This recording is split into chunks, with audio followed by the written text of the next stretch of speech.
Hi everybody, I'm Ryan. Phyrexia All Will Be One is going to be coming out very soon, and a lot of us are getting ready for the pre-releases, and a lot of us are getting ready for just playing the limited format.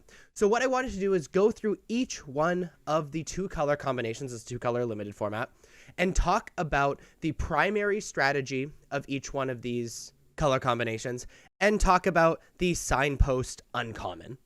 Just so we can get a little look at like the archetypes we should be trying to draft or build our sealed pool around. Let's do it. We're going to start with blue and white, which is a Artifacts Matter color combination. This is centered around the signpost uncommon Cephalopod Sentry, which is an artifact creature, Phyrexian Squid for 4 mana, 2 generic and a white and a blue. Phyrexian Squid has flying, and its power is equal to the number of artifacts you control, and it's a star 5. I mean, this is really obvious, right? It's just like draft as many artifacts as you can, and other cards in blue and white are kind of centered around this idea that artifacts matter. Blue and black is Proliferate Control. So we're putting a bunch of counters on things, or we're making even more counters on those things with proliferating, and we're playing removal spells and counter spells, and we're controlling our opponent. The signpost uncommon for Proliferate Control in blue and black is a 2-mana Phyrexian Bat 2/1, flying with Toxic 1, and when you proliferate, return Voidwing Hybrid, which is the name of the card, from your graveyard to your hand. So this is like really good if you draft this strategy, right? Because one, a 2/1 flyer, already totally fine. Toxic 1, even better, right? We get to poison our opponent out, and like proliferating matters, right? We have other cards that are going to be proliferating and putting counters on things. And because we already have a bunch of cards in our deck that proliferate, we can return it from our graveyard to our hand and keep recurring it. Extremely powerful. Third archetype, black and red, is an oil counters and sacrifice archetype. Its signpost uncommon is Charforger, which is a 3-mana, 1 generic, 1 black, 1 red, Phyrexian Beast 2/3. And when Charforger enters the battlefield, create a 1/1 red Phyrexian Goblin creature token. Okay, so we already have like our sacrifice fodder, right? It makes sacrifice fodder, that makes sense. And whenever another creature or artifact you control is put into a graveyard from the battlefield, put an oil counter on Charforger. Okay, we have oil counters, that makes sense, right? Sacrifice and oil counters. Remove 3 oil counters from Charforger and exile the top card of your library. You may play that card this turn. So you're sacrificing things. There's likely other things in the deck that are going to incentivize you to sacrifice, or sacrifice as a part of a cost or something like that. You get even more oil counters on Charforger. You have things that randomly put oil counters on stuff that will, allow you to continue to use this Charforger things. And other things like Charforger are going to exist in black and red as well. Red and green is the mid-range oil counters, right? You're playing some big creatures, you have mid-range, you like removal spells, and with a focus centered around oil counters. Its signpost uncommon is a 6-mana, 4 generic, 1 red, 1 green, Cinder/Ravager, which is a Phyrexian Warrior 5/5.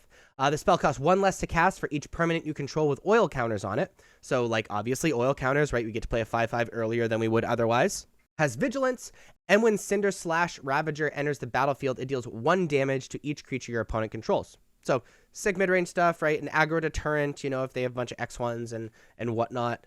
But really, this is about like putting oil counters on your permanents and thus playing a 5/5 earlier than you probably should. And it just having vigilance is like really powerful with that sort of toughness as well. So again, red and green, you're playing big creatures, sometimes for cheaper, playing these mid-range decks with oil counters mattering. Green and white is a Toxic Aggro deck. That is the poison strategy. I mean, green and black is too, but we'll talk about that in just a second. So green, white, we're drafting aggressive poison counter strategies. The signpost uncommon is Slaughter Singer, which is a 2-mana 2/2.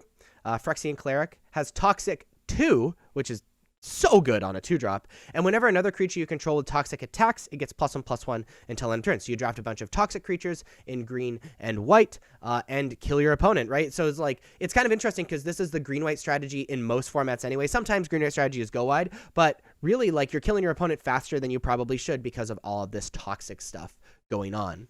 White and black is the Corrupted archetype. Corrupted is a new mechanic that says when your opponent has 3 or more poison counters, basically your abilities and your spells all do something a little bit more powerful. So black and white incentivize you to put poison counters on your opponent, keep poison counters on your opponent, and even if the strategy is not killing your opponent with poison, making your cards much more powerful than they should be because your opponent has those poison counters.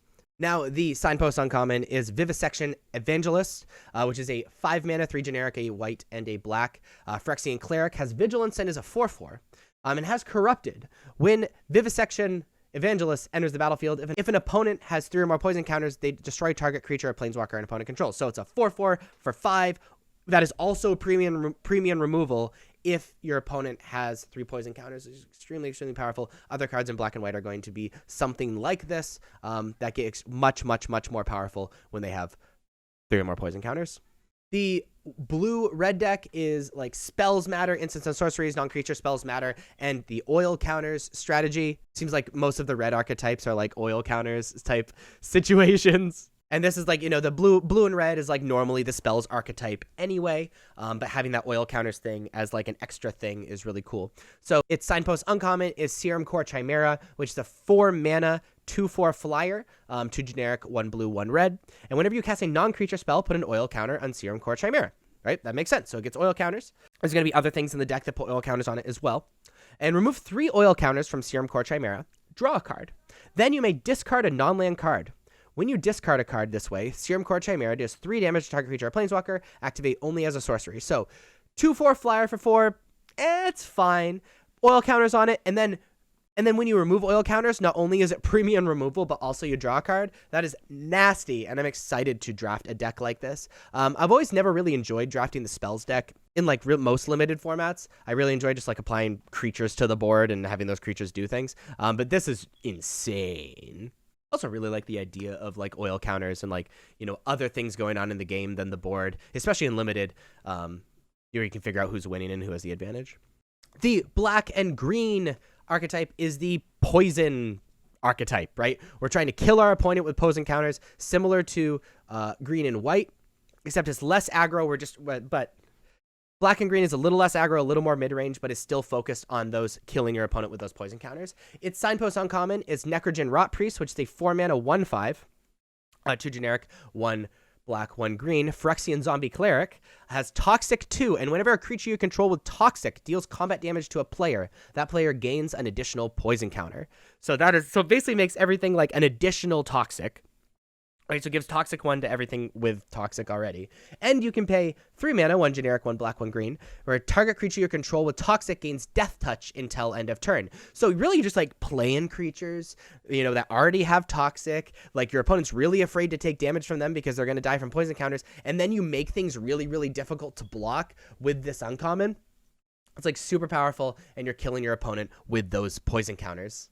Red-white is For Mirrodin equipment. For Mirrodin is a new mechanic that is sort of like Living Weapon, where when you play an equipment, instead of a germ being created, a 0/0 germ, a 2/2 creature gets created that the equipment is immediately attached to. So it's just like a better Living Weapon. For Mirrodin also means that there's this like really cool situation where like not all equipment have to give pluses, right? They can just be stuff that do things. Its signpost uncommon is not a creature. Its Bladehold War Whip is a 3 mana, 1 red, 1 white, and a generic equipment. Has 4 Mirrodin, which means when you play this equipment, a 2/2 will be made, and that equipment will be attached to it. So I guess it's effectively a creature. Has equipped abilities you activate of other equipment cost 1 less to activate, which is fine actually, because in red and white there's a lot of especially 4 Mirrodin and non-4 Mirrodin equipment. An equipped creature has Double Strike. So it's a 3 mana 2/2 Double Striker that has other text at its core. So that's like actually pretty good.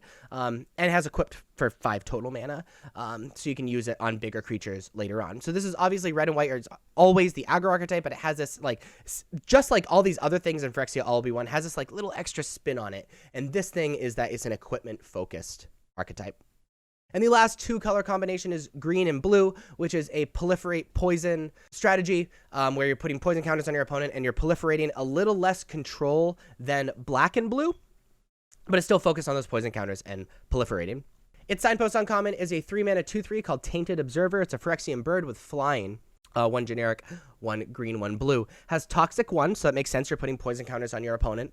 And whenever another creature enters the battlefield under your control, you may pay 2 generic mana. If you do, proliferate. So, you know, you like ping your opponent for just a few poison. You sneak through some toxic creatures here and there, and then you just like play creatures and proliferate, or proliferate with other spells because you're in blue, remember. And that is just really, really powerful. Like, it allows you to not only have the time to control the board, but if the board gets gummed up, which is always really an issue with green and blue strategies, you're in a situation where you can just proliferate your opponent out of the game and poison counters and win the game.